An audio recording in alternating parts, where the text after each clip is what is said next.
Thank you, everybody, so much for coming to hear my talk today on collaboration. As Stephanie said, my name is Joe Cashmore. I'm coming to you today from Australia, and I'm the project officer in the International One Health program at Wildlife Health Australia. Stephanie's already said this, but I do encourage you to have questions or share resources in the chat. We do have 45 minutes of my voice to get through, so we will try and get to it as much as possible, but we do have a lot to go through.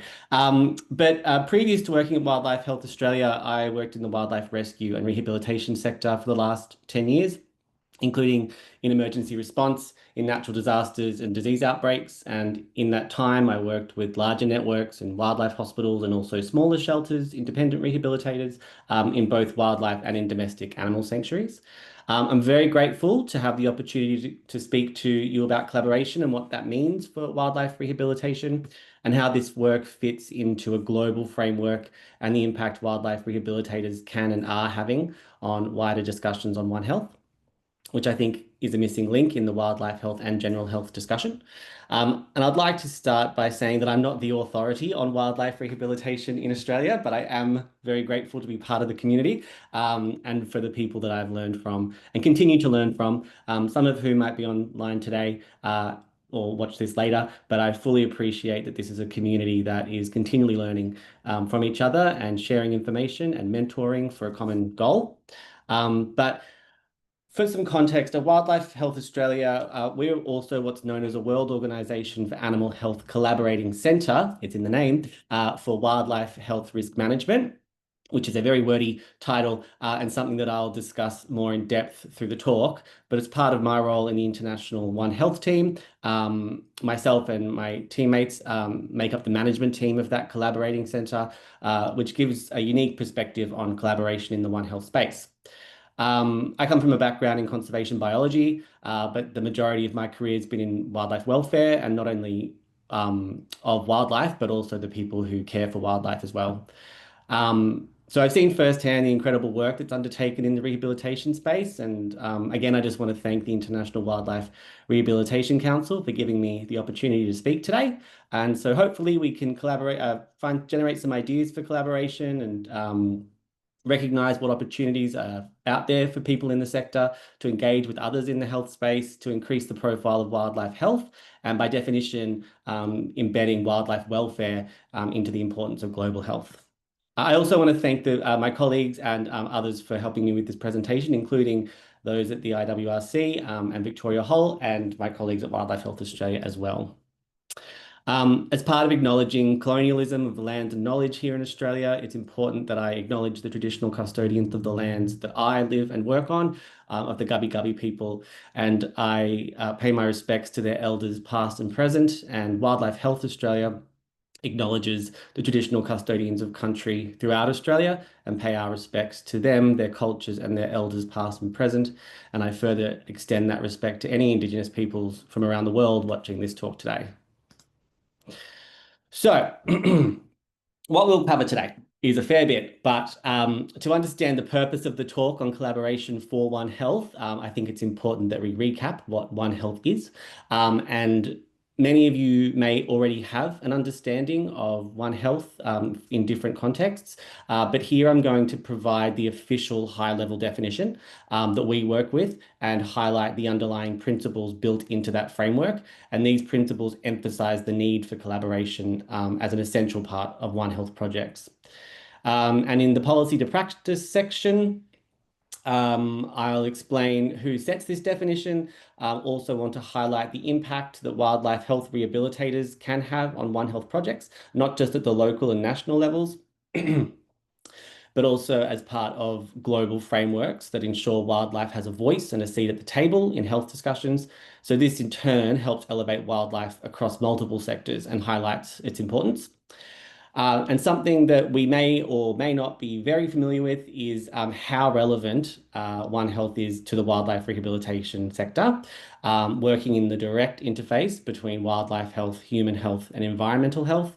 And rehabilitators are often the first to respond to wildlife health events and also hold valuable community knowledge of local wildlife populations.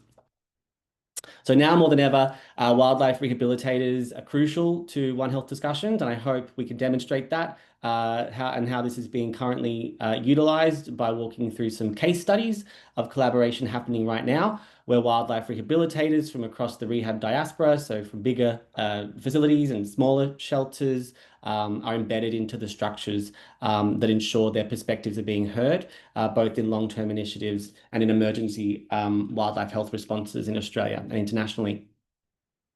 And at the end, we can discuss some tips and opportunities for collaboration, and I'm hoping to hear from people here as well today. But I won't be providing a list to sign up to per se, but I will outline areas to watch for, ways to increase your profile, networking, and how being prepared when collaboration opportunities arise.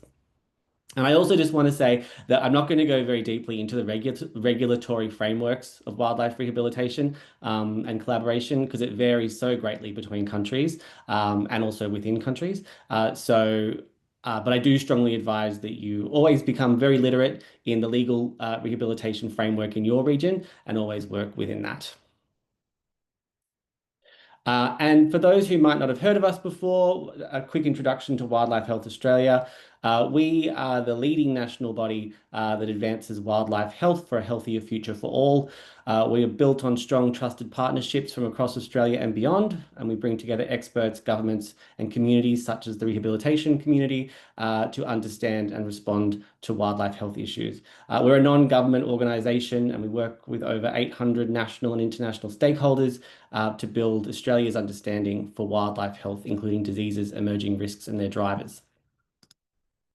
So, what is One Health? It is in talking to the wildlife rehabilitation community about One Health, it can seem very obvious how animal health, environment health, and human health are interconnected. But it's important to understand how this is officially defined on the global level. And in doing that, it's also important to understand that One Health is not a fixed program or project. It's an ideology and a guiding principle that we embed into projects and programs that we create. And an understanding of what key functions make these projects part of the One Health framework. So if this concept is new to you, One Health recognizes the health of people, animals, including wildlife and the environment, are all fundamentally linked and interconnected. But to give an official understanding of what One Health is, the high-level expert panel known as OLEP developed this definition in 2022, and that is that One Health is an integrated, unifying approach that aims to sustainably balance and optimize health of people, animals, and ecosystems. It recognizes the health of humans, domestic and wild animals, plants, and the wider environment, including ecosystems, are closely linked and interdependent. Also, I'll just pause and say that this is all part of a larger document about this definition. So the QR codes on the previous slide and this slide all lead to that bigger document. So if you'd like more information, please do go to the OLEP high-level expert panel document defining this, and you'll get some more details.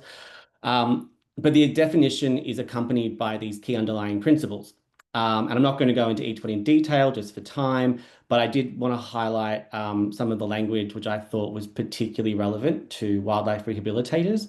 And these principles emphasize equity between sectors and disciplines and socio-political and multicultural parity, recognizing that all voices need to be heard in One Health, and they call for harmonious balance between humans, animals, and the environment. While also recognizing the intrinsic value of all living things within the ecosystem. And importantly, it highlights the importance of animal welfare, which is something deeply connected to the work of wildlife rehabilitators.